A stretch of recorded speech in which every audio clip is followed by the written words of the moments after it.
Cando vos din que vades a visitar unha granxa, vos en que pensades? Nunha granxa de vacas, Vacas, de porcos, ovellas, porcos, o que sexa. Pero, dende logo, non nunha granxa de caracois, verdade? Que me dis, oh? Home, xa che digo que na Cañiza hai unha granxa de caracois, e non é unha granxa pequena, Ali Laura e Iria levan criando e vendendo caracois dende o ano 2017.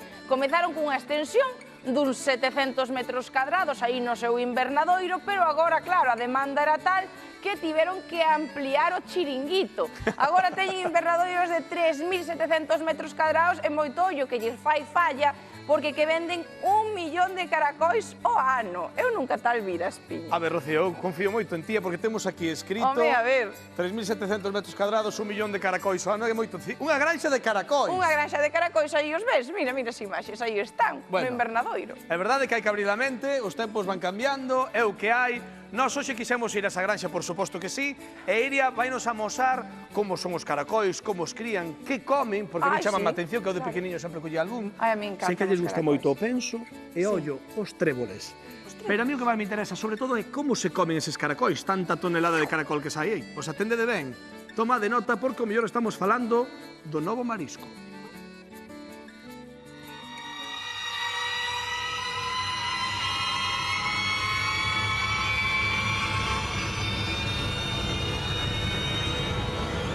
Laura, este é un caracol dos cantos que tendes. Pois do millón. A primeira vez que dixeches que ias montar unha granxa de caracois, si en Galicia, esa é a nosa reportaxe doxe, cal foi a resposta maioritaria que che daba a xente? Caracois, que asco. Son babosas con cuncha.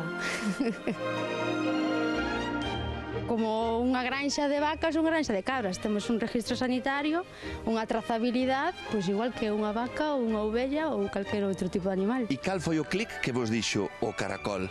Os tres. O nosos tres necesitamos un animal que sexa tranquilo. Pois o caracol. Caracol, col.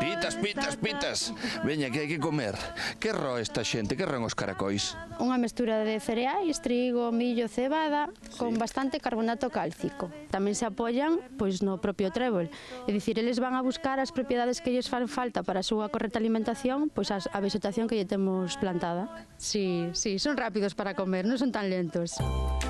Laura, que empezou a chiringar aquí. Que se activou aquí? Toquei algo. Unha especie de neblina, un nebulizador, pois o que fai é refrescar o ambiente, regar o trébol e, pois, crear un ambiente de humedad que o caracol lle idóneo. É aquí non hai. Estás seguro? Eu aquí non vexo nada, bueno, hai un aquí despistado. Veremos. Hola. Aquí están refuxiados. Que nos facilita esta chapa? Que debaixo se manteña unha temperatura máis agradable para eles. Laura, corre, ven aquí. Aquí hai algúns en plan xa case fuga de Alcatraz. Temos que ter un perfil antifuga, que consiste en un perfil de sal. Eles son reacios á sal. Entonces eles, unha vez noten o contacto da sal, pois recúan. Mente que se falamos do que papan, temos que falar de como se papan. Por exemplo, que é o vermello este. Pois eses están cocidos cunha salsa tradicional. Salsa de tomate, chourizo, xamón, e os outros son cocidos ao natural. Auga, sal e as ervas coas que se cociñan os caracois. Que eu vexo que os máis novos non son tan reacios a probalos, polo menos. Xa se... Sí, e a xente que os proba xa se acaba gustando. Entonces eu creo que hai que abrir a mente un pouquiño e agora, indarno. a papar.